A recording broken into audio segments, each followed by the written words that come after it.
We're really quite delighted to have Danielle Allen with us. Anyone who's followed her academic career knows just how accomplished she is. Trained in both the classics and political science, she's now a professor at Harvard and widely respected for her writings on democratic theory, political sociology, and the history of political thought. Already more than a decade and a half ago, when she won a MacArthur Foundation Genius Grant, she was being recognized for what the MacArthur folks called combining, quote, the classicists' careful attention to texts and language with the political theorists' sophisticated and informed engagement.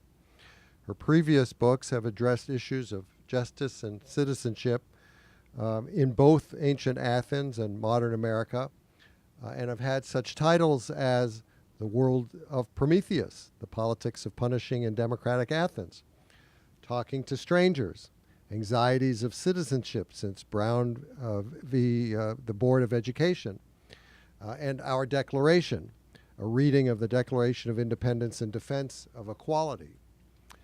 Her latest book, 'Cause, is different. It's a very personal and a very painful story. It makes some very compelling and important larger points about our criminal justice system and the urgent need in particular to reform how juveniles who commit crimes are handled. But the power of the narrative comes from the very sad, tragic tale of Danielle's cousin, Michael Allen. At age 15, Michael, who was an engaging teenager with a broad, toothy grin and no previous criminal record, was arrested for an attempted carjacking. He served 11 years and was released at age 26. Danielle tried to help him make a fresh start by assisting with a job search, college applications, and rental housing. But Michael also ended up being drawn into other destructive directions, including the drug trade and quite a corrosive relationship with a girlfriend. He spent just 1 year as a free man before being sent back to jail for a parole violation. He was released again at age 28.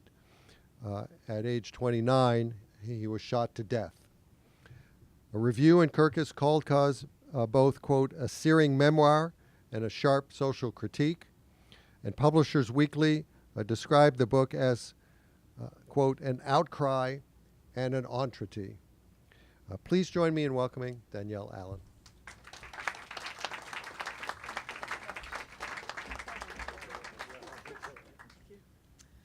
Thank you very much, Brad, for the invitation to be here. And this bookstore is such a famous place and such a miracle. Keep the world of the mind alive. It's a true honor to be here. I appreciate it.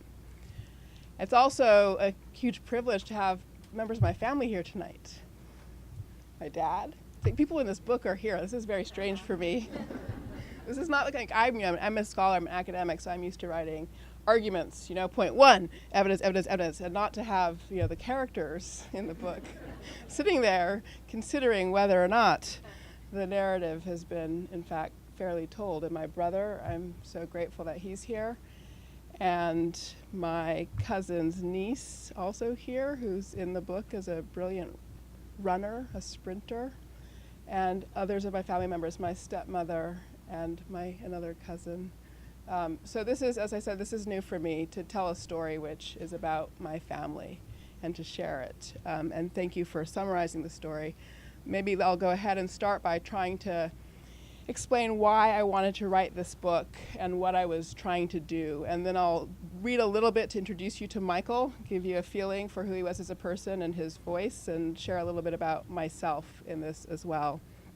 But the short of it is, Michael was a beautiful, talented, engaging kid, the baby son of the baby daughter of a huge extended family, and he was beloved. Just beloved. He brought laughter and joy with him everywhere. And his arrest at 15, as you might imagine, was a tragedy for the family. And the time in prison was a time of journeying collectively And there's lots to say about why everything happened in the court process the way it did, and I'll come back to that. But the whole time in prison was a shared journey. Many of us visited. I spent a lot of time visiting. I worked with Michael on college courses, and so of course we approached the moment of reentry with great trepidation, but with confidence, crazily. There's no point having confidence at that moment of reentry, but we actually brought confidence to it. We were a big family with resources, lots of people who had achieved things. We thought we understood the path, hard as it was, and what it would take to help Michael, coming out at 26, make it. And we failed. He was dead 3 years later, this beloved member of our family. Michael, as I said, was this incredible, talented person. He was a great writer. He loved to write. He spent a lot of time in prison writing. He wanted to be a writer. And we always thought that when he got out, Michael would tell his own story. So another loss when he died was that Michael couldn't tell his story anymore. And I had his letters, and I had essays he'd written in college. And I just had in the back of my mind this question of how was Michael going to tell his story? So the center of this book is an essay that he wrote on Dante's Inferno. Like if you sort of open the book in the middle, like that's what's there. And I sort of feel like what I've done is just write a setting for Michael's story so that Michael could tell his own story.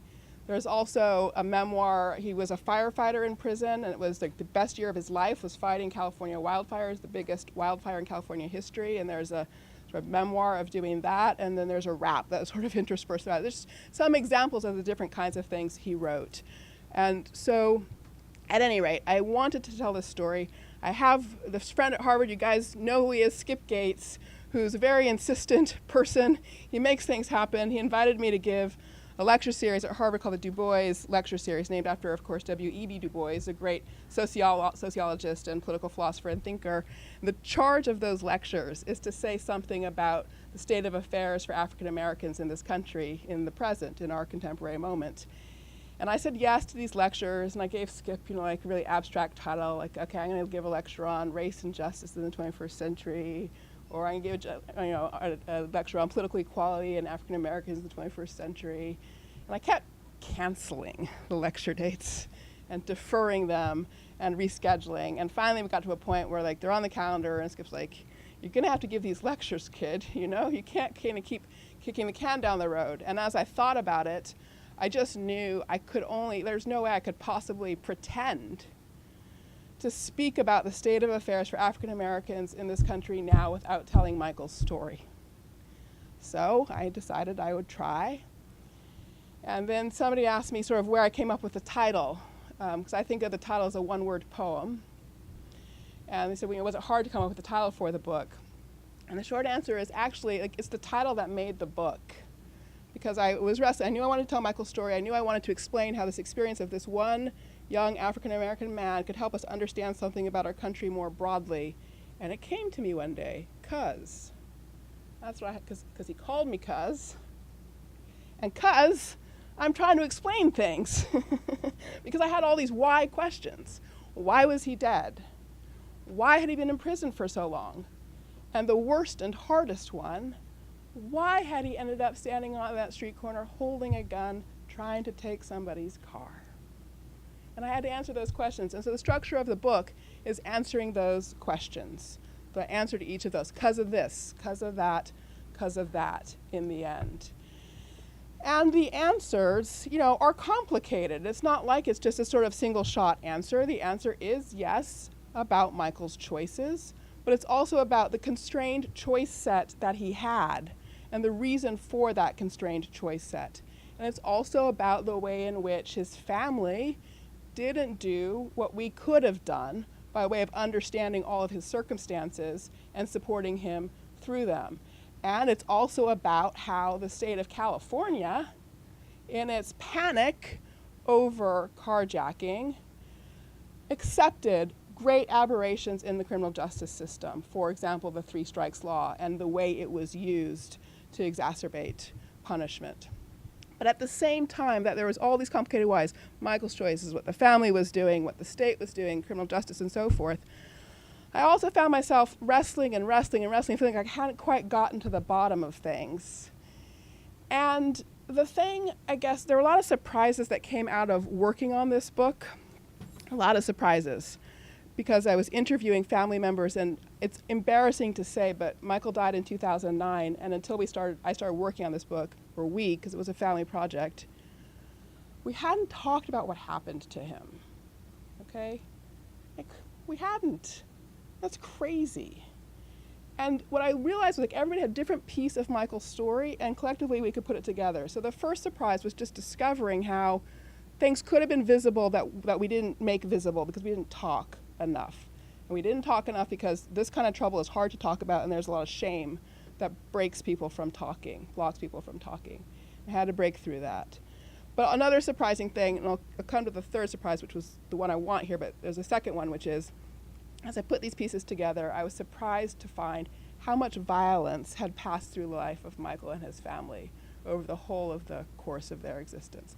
And again, you know, that hadn't come to the surface because people are ashamed. Like, if they've been abused, they're ashamed. They don't tell people. And then it's harder for people to help. And again, there's that silence there. But so what was the third surprising thing, the most surprising thing? So there's a third meaning to cuz, okay? And I didn't even know it. The third meaning to cuz is it's what members of the Crips call each other. All right? I didn't even know that.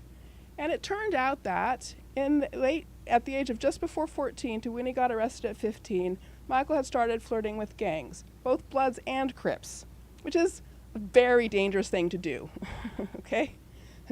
And I can explain why that was happening, what was going on, but the point is, I didn't know it, his mother didn't know it.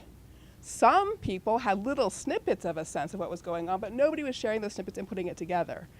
One of my cousins, as I was working on this book, he's the one who taught me this. He said every time Michael called him cuz, it gave him chills because he grew up in a Blood neighborhood. And he didn't know why Michael didn't have the sensitivity not to call him cuz. All right? So the point is, like, even just this little word, if I had known how to read the environment, could have taught me something about what was going on to Michael. And I couldn't hear it and I couldn't see it. Now, why? Why couldn't I hear it? Why couldn't I see it?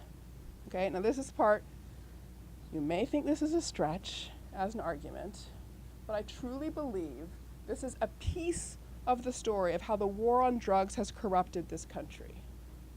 All right, now let me try to explain this because I'm making a few steps here, a few leaps. The war on drugs has pushed a whole economy into secrecy.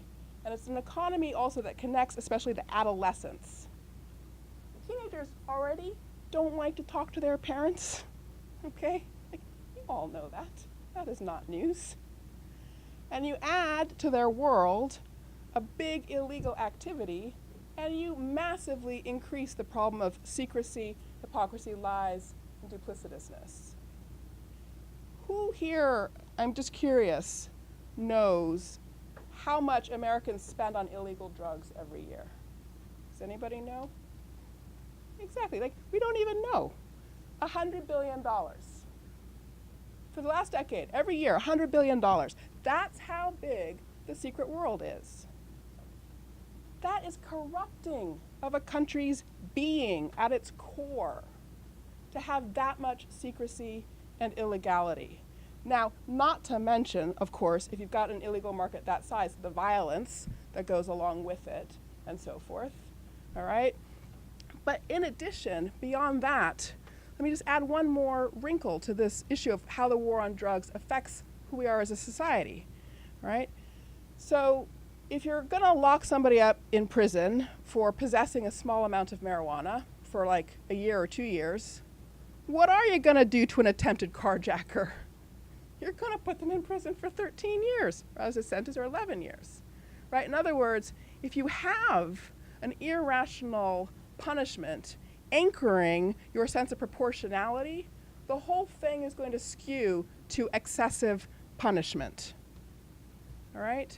So what I'm trying to say is there's a whole bunch of things that the war on drugs is doing. So lots of people, when they want to talk about mass incarceration, will say, well, let's end the war on drugs, and that will reduce a lot of the presence of punishment in our collective lives. And then people on the other side will say, well, yeah, but only 14% of people are in prison for nonviolent drug offenses. And what I'm trying to say is that on top of the nonviolent drug offenses that are putting people in prison, you also have, obviously, the violent offenses that flow from that secret and illicit world. You have a system of punishments that have become excessive because they're anchored by punishments, for example, for marijuana use that are irrational, all right? And then on top of all of that, you have a culture of secrecy and duplicity that makes it very hard for people to talk about what they're doing. And in that regard, pull together the necessary pieces of understanding among adults so that adults can help adolescents through a difficult time in their lives. There's a lot more I could say about that. I haven't mapped out the whole of my picture, but the point is, as I was trying to figure out how it was that Michael could be moving in this world in Los Angeles and flirting with these gangs that were growing more powerful at that time because of the drug business, and getting, needing protection because of the danger in the environment, what became clear to me over time is that we'd made that world. We had made that world of competitive gangs fighting the state fighting back with excessive punishments, and we had made that world with our drug laws. So I started with a boy, Michael, and a family that didn't see the whole picture, and a family that wasn't equipped when he got out to help him escape the relationships from his prison time. And it led me ultimately to believing that the country as a whole has a family secret that it's got to confront. So, I got into my my rant a little bit. Let me get back to Michael and just share a little bit about him, all right, so you can get more of a sense for who he was. So I want to just read you one little paragraph describing some of the childhood time. So Michael grew up in a family. His mother, Karen, had 3 children. She was a single mother because she'd left their father, who was abusive. She was very hardworking nurse. She worked her way up to being a nurse. So, much time committed to work, never enough money, never enough time to quite get everything together for her kids. But still, she managed to get them into a small house in Highland Park. So let me just describe a little bit of that time. In Highland Park, the rites of passage proceeded according to plan. Michael's beautiful kindergarten teacher, the one with the blonde afro, loved him. He graduated in high style in a white cap and gown. He had gymnastics lessons and played Little League and went to summer camp. To raise the funds for camp, he sold peanuts, so successfully even that he funded his brother and sister's trips to camp too. The trio would go for 3-week stints in the summer, then they would come home, their mother would do their laundry, and then she would send them off again. They always went together. Michael also had a glorious bicycle, a He-Man bike that he loved, and their house was on top of a hill. He would fly down it barefoot, not yet able to brake, ending up at least once with a swollen eye, with the bike all bent out of shape, having terrified his sister, cousins, mother, anyone who was around. His sister, who was growing into a large-bodied girl and had already developed a mothering instinct, would cry out, "Michael, why don't you put no shoes on?" We visited them often at this house. Once a month from 6th to 8th grade, I would go by so Big Roz's girlfriend could relax my hair. The only slightly unusual ritual in Michael's life at this time was alitots. Since he couldn't have remembered his mother's drinking, his enrollment in the program must have seemed mysterious. Karen's spirit lightens when she talks about their time in Highland Park, and how amusing it was to eavesdrop on the kids' Saturday morning alitot meetings. The trio would gather outside her bedroom door, whispering up a cloud of buzzing bees. They were whispering out their grievances, which, she presumed, were mainly about her. They were a united front, and in this small house, all 4 of them had 5 years they are glad to remember. So that's childhood of Michael, and now I just want to read you a little bit from his Dante essay.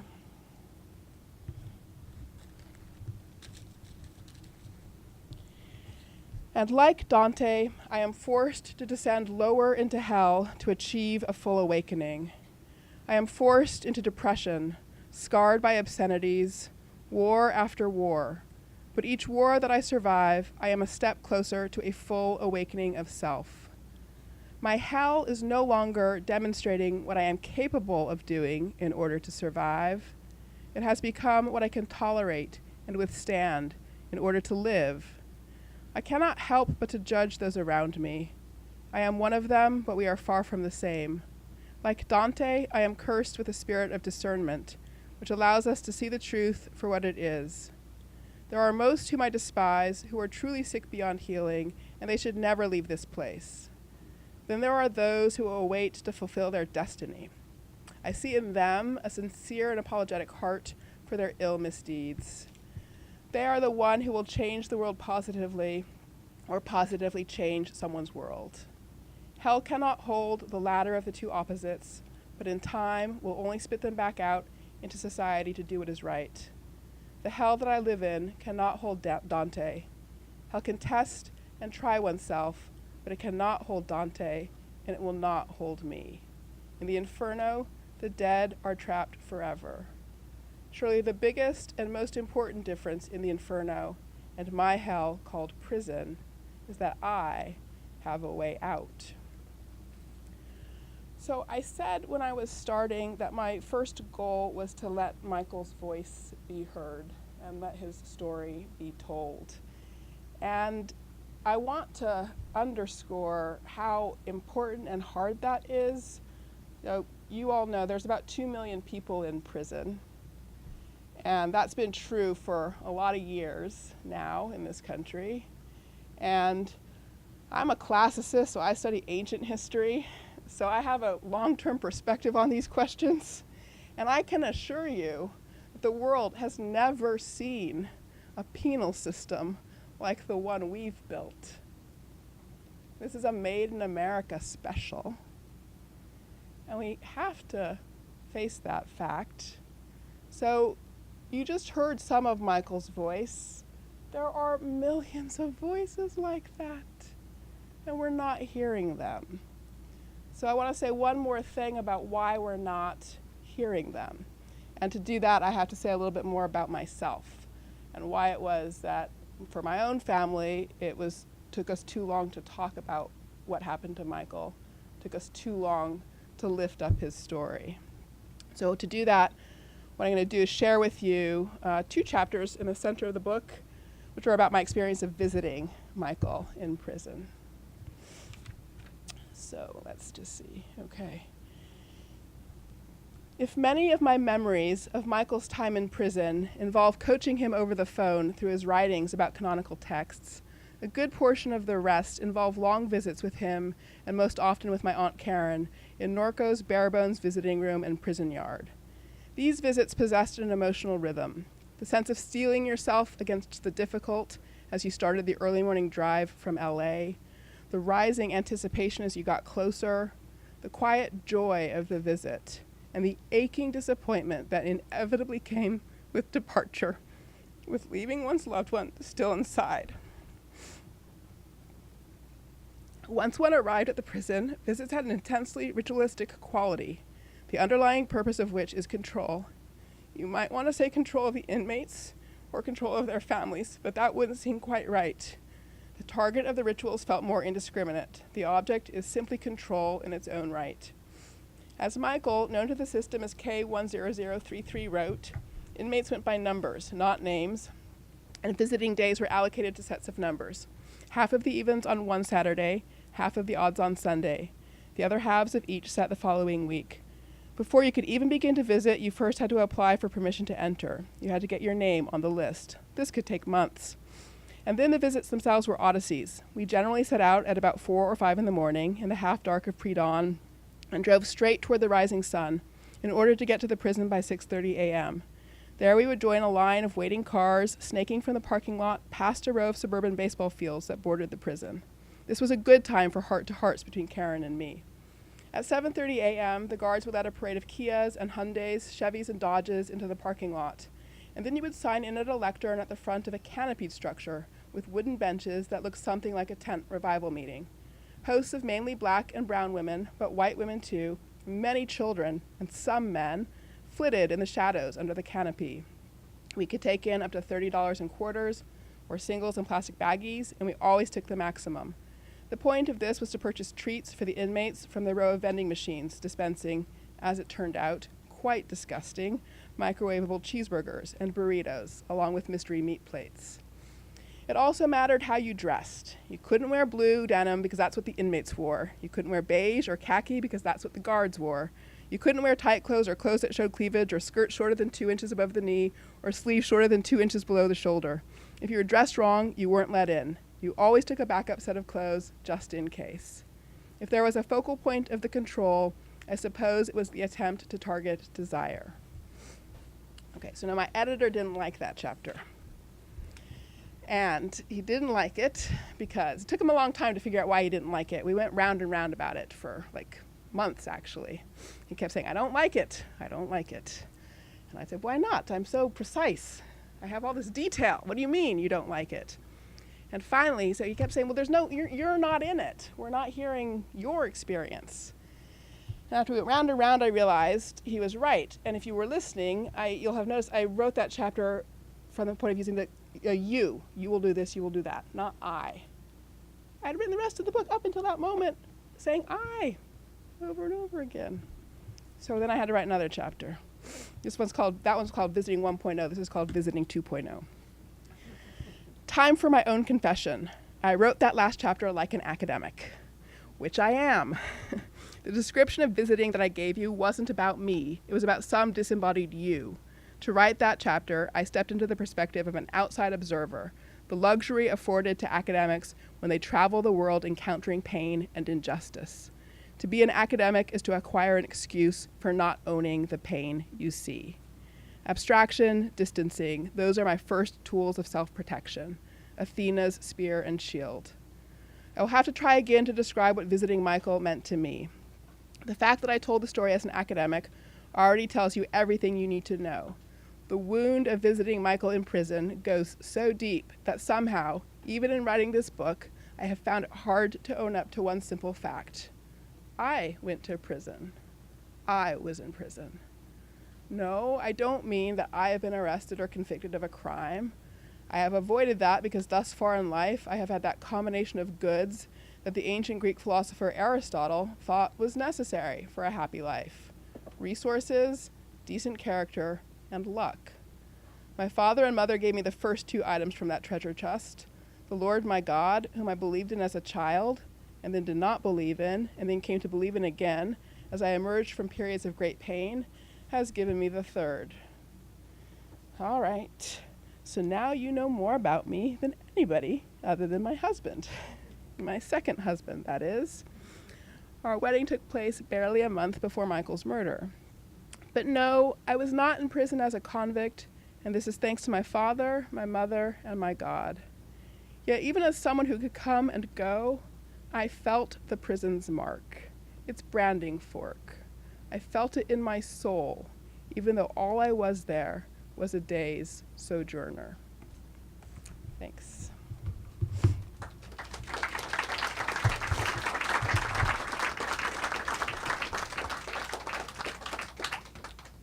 So we have time for questions. I think there's a mic up here for folks who have questions. Yeah. You made the very brave admission that the family wasn't equipped to help Michael get out. What does it take to be equipped? What did you learn about that?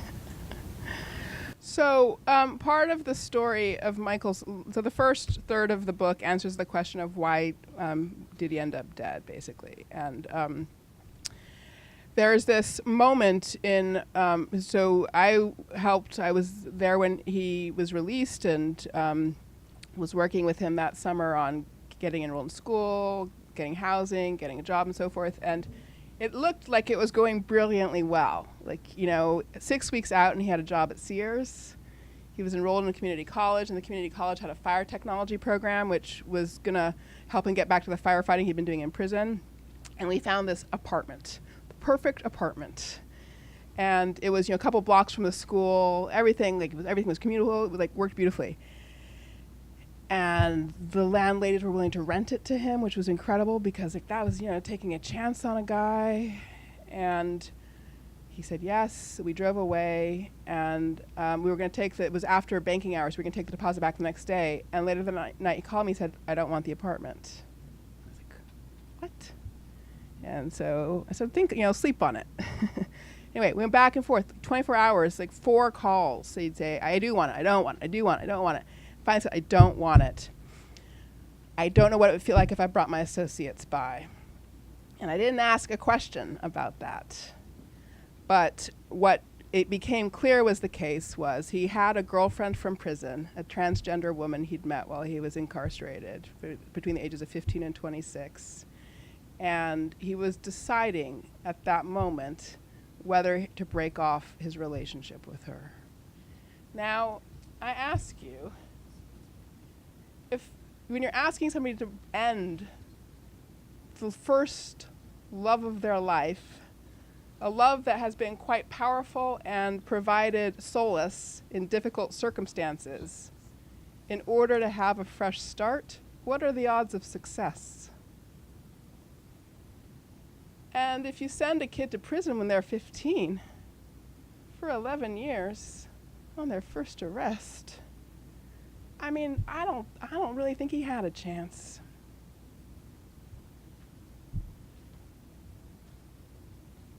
That's the truth of the matter. So I think you can talk about reentry, and you can talk about how people need to be equipped, and they need like housing that's safe, and they need schools, and they need jobs, and all of that. But the hardest thing is what it means to transition from one set of relationships, which you have needed to survive, to another. And that is just not an easy human thing.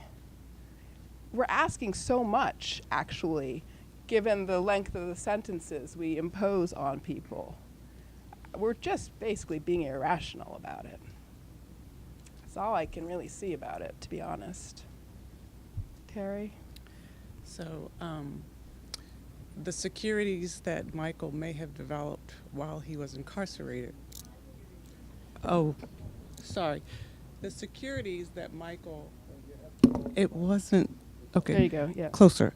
Yeah. The securities that 10-year Michael rock star. may have developed while he was incarcerated, very different than what he may have felt or may have been offered to him when he was released, or what you could offer as a family. Do you think, or what do you think about maybe that you could have done differently? You might have asked yourself this a million times to help him or change his situation, or if things could have turned out differently. He loved somebody, and he didn't want to give that up. And the person he loved was herself a violent person and connected to a world of violence. And so, I think if we had, I suppose if the things I wish could have been done differently are more along the lines of, so at that time in California, I think this has actually softened some since then, but at that time you had to be paroled to the county where your offense was committed. Our first round of plans for Michael involved taking him to other places. So my husband and I in Chicago had offered to have him come live with us and put him to school there. And we also had family in Riverside County, which is where he'd been doing the firefighting, as you know, and where he could have gone there. They were also ready to take him in and support him. But the rule was that you had to go back to where you'd been committed your offense, and that was LA County. And it's possible that if we had pursued legal action to fight that, we might have achieved a different landing spot for Michael. So I suppose if there's anything that I feel like we didn't do that we should have done, it was probably that. But I think once he was going home to LA County, to ask, it's not as if his mother fought, to be just putting it very bluntly, his mother fought for her son, with the girlfriend. Like there was an actual, in effect, fight over Michael between them. So it's not as if there wasn't an effort to, pull him out of a set of social relations. But honestly, like, again, I just feel like if you're in prison for 11 years from the age of 15, the depth of the bond you're going to form to the people who help you survive is probably immeasurable.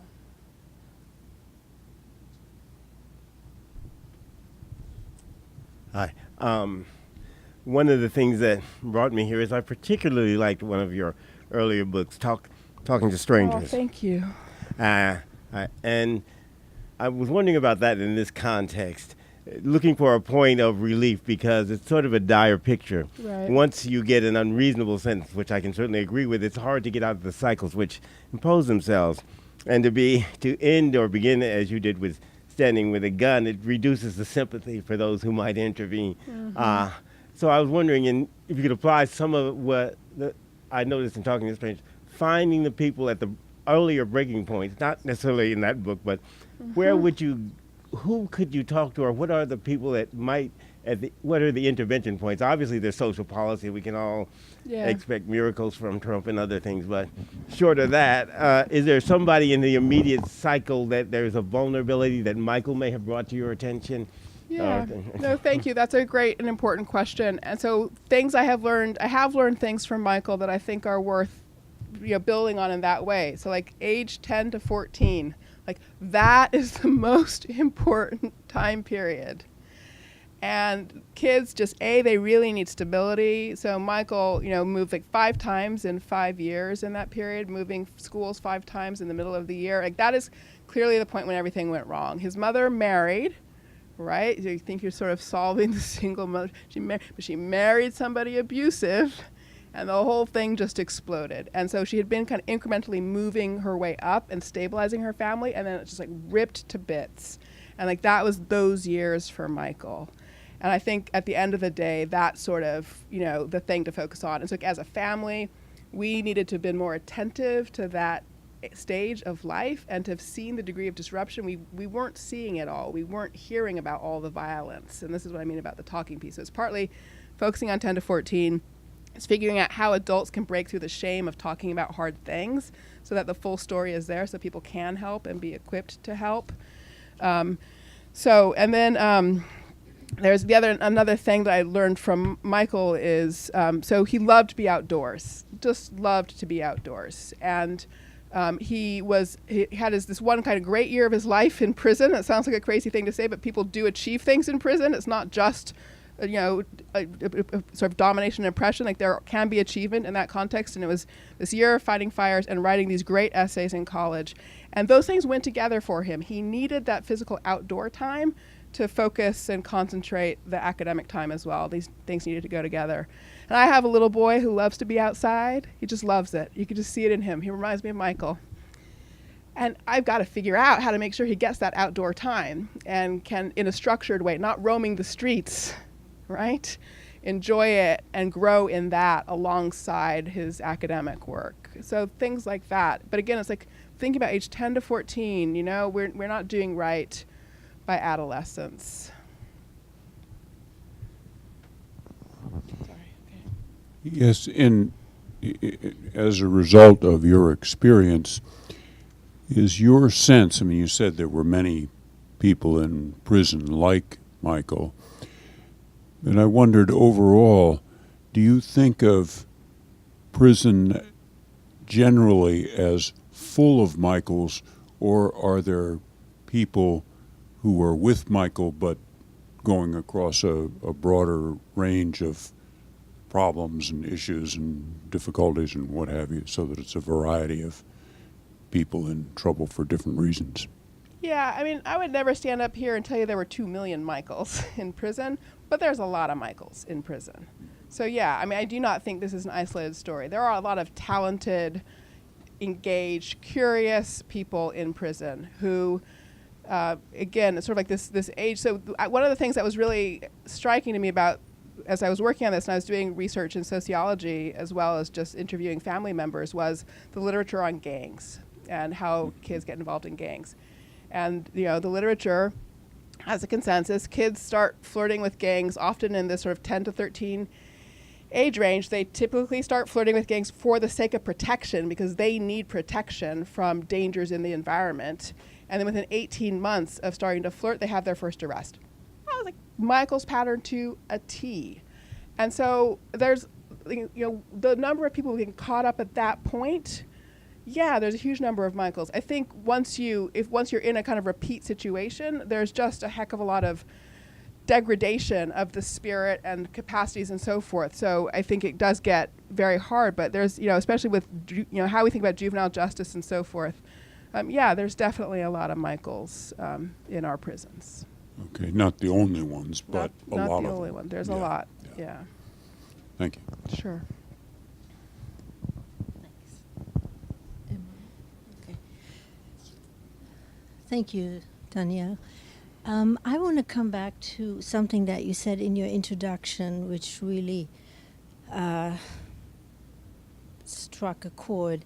You said that the family had a secret and that the country has a family secret that it has to confront. And I want to ask whether you think that the country is actually interested in confronting the secret, because as we know, the prison system is a very lucrative business, and all that goes with Right. the enslavement of people that continues. So when I gave these lectures, when I gave this as a lecture, the Stars had 3 lectures, which was, believe you me, a very crazy experience for all involved, because all these folks came to a set of academic lectures, and I stood up there and I just wept for 3 lectures straight.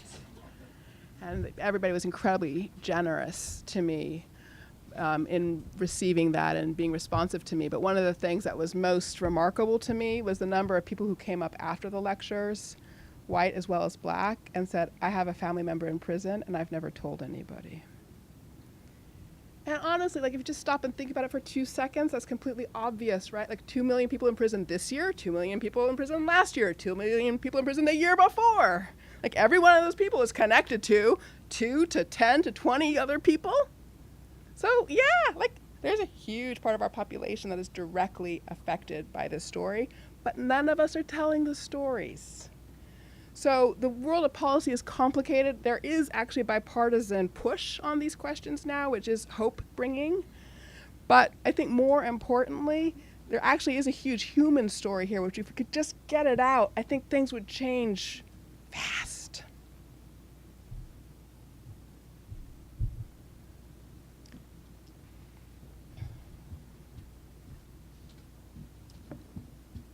Am I next? Okay. Hi. So I guess I was just wondering how you managed to write through your own grief. Well, partly I'm kind of slightly oblivious, which is probably partly how I ended up as an academic in the first place. It's I sometimes don't know that things are going to be hard before I start doing them. Like this, for example, with my family sitting here, it didn't occur to me I was going to have to stand up in front of people with my family sitting here and talk about these things. Honestly, I don't know why I don't think about these things in advance. So, I think before I started, I asked Michael's mother and his siblings for permission.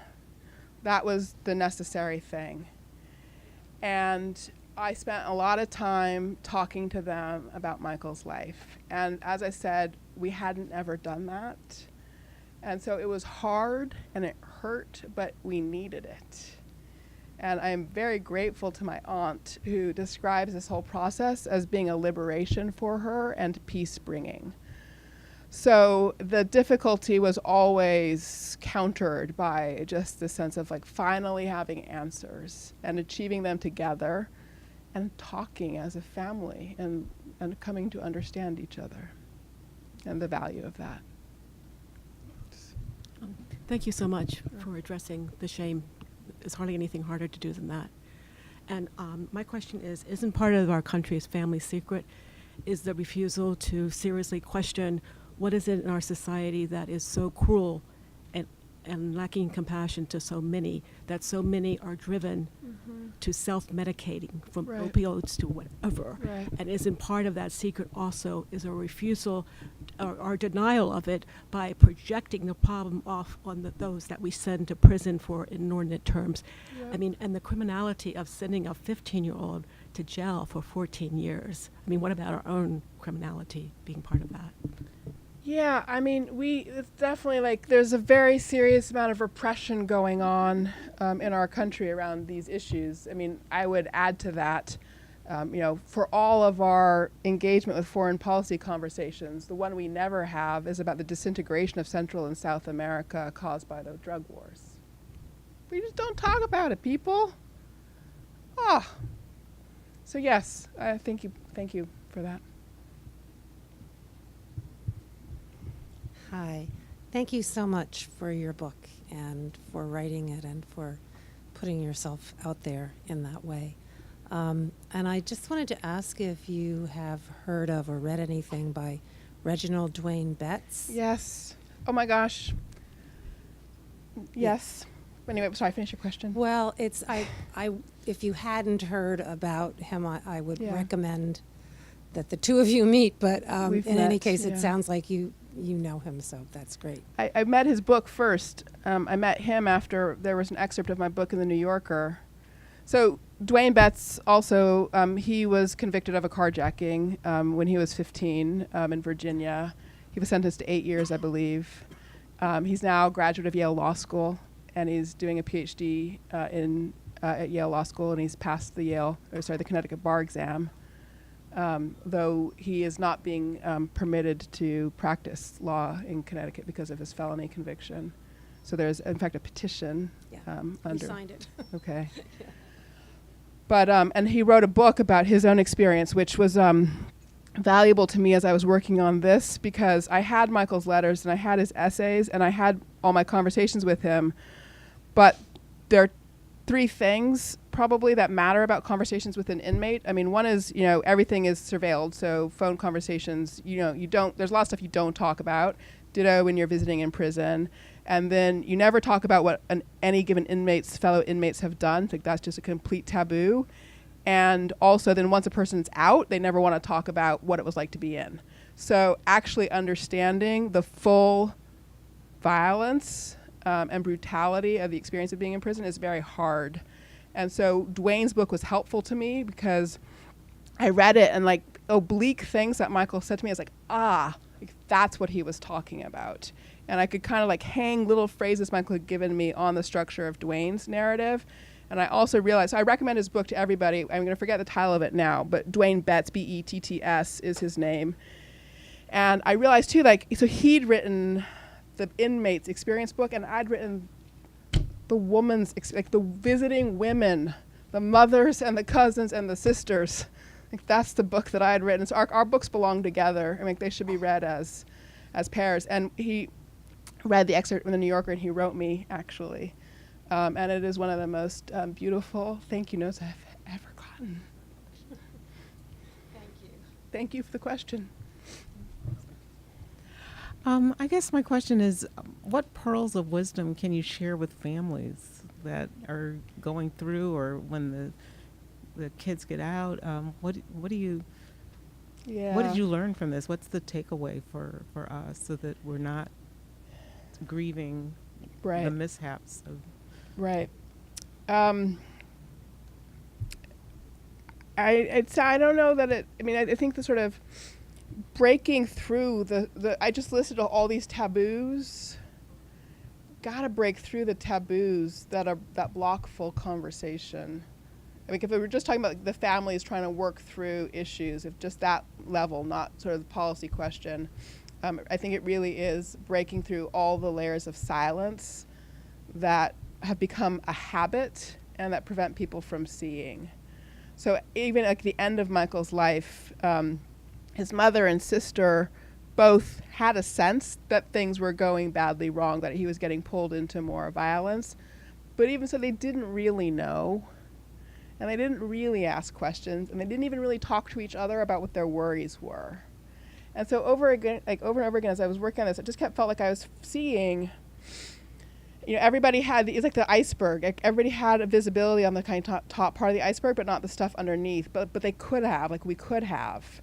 And it just required a very different approach to communicating, like within the support network around the person, like thinking that kind of coordinated care, like just like really kind of fulsome, like sharing every single worry, every bad thing, every shameful thing you've spotted, sharing that, and figuring out how to try to pull the person you're caring for into those practices of honesty. Because otherwise, in the world, it's about like keeping the world of prison separate from the other world, and like that's part of a survival strategy. It's like just like put all that stuff in a box and so forth. But then like because it's in a box, it's impossible on the outside world to like address the issues that still come from what's in the box. So you can't keep them separate. Actually, I think that's the hardest thing. Hi, you had mentioned that the rule that people be paroled into was it the county where they were arrested or convicted? Or Yeah, exactly. That has relaxed somewhat since? That's my understanding in California. What was the impetus for that? Was it litigation, or has there been any sort of meaningful reform? That's a good, so California has been pursuing reform in various ways, right? So they just legalized marijuana in the last election. They have softened the 3 strikes, you're out laws. And they have been pursuing reductions of prison overcrowding. So they have a set of reforms that they've been working on, and I think continue to move forward in that direction. That's good. Yeah. Hi, I teach students with mental illness, and so a lot of times we as a school system rely on the juvenile criminal justice system to be our punishment. We have a student who may have a psychotic break and may threaten somebody or throw a desk or something like that, and the answer to that is, oh, you need to go see a judge. What other things can we do to prevent a Michael? Right. So I guess I want to say 2 things, and one is coming back to the kind of coordinated care issue, and then the other comes back to the issue of drug policy. So on the coordinated care side, I've articulated that idea for families, but it's also something that pertains to schools and all kinds of contexts and it's hard because it takes resources to build, even like sometimes some people are doing it with databases, right? Where as people observe things about kids, it all goes into the same database, so people have a kind of richer understanding of what's going on in their lives. But it is doable. There are things that organizations can do to be better at that also. But then on the policy side, so I didn't completely finish the sort of thought I was articulating about the war on drugs, so I would add 2 other things to it. So to say that we've built this world of penalty with the war on drugs, it's part of the story. Then there's the question, well, what do you do about that? And I do think that we should legalize marijuana, and I think we should decriminalize heroin and cocaine. This is going to be a long answer, but I will come back to your question. And there's a distinction between legalization and decriminalization, right? So legalization means it's like alcohol. Decriminalization means you get a misdemeanor, not a felony, if for use and possession. Trafficking is still felonious, criminal. And the point of this is that you can then transition to thinking about use as a health problem. And in general, use a public health and well-being paradigm for thinking about addiction treatment, harm reduction, and things like that. So Portugal has tried this, and the results in Portugal have been increase of people seeking treatment, decrease in adolescent drug use. So the point is not that, the way this comes back around to answering your question is, the drug laws have been a huge driver of growth in the criminal justice system in terms of just plain dollars invested. So 32% of case filings in 2013 in federal courts were drug cases. It's the biggest category of filings. Every state judicial system has had to add resources to deal with the drug laws.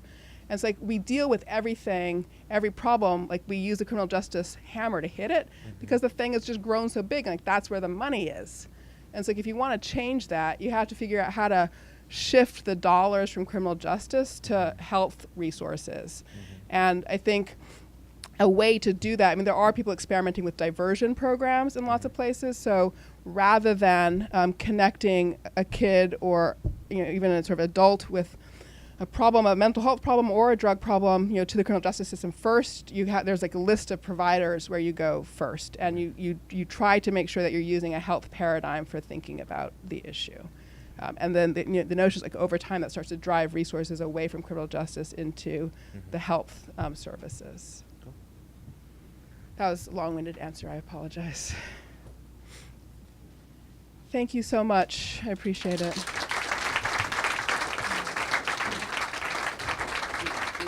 we ask your family how they did? How you did? Yeah, exactly. Yeah.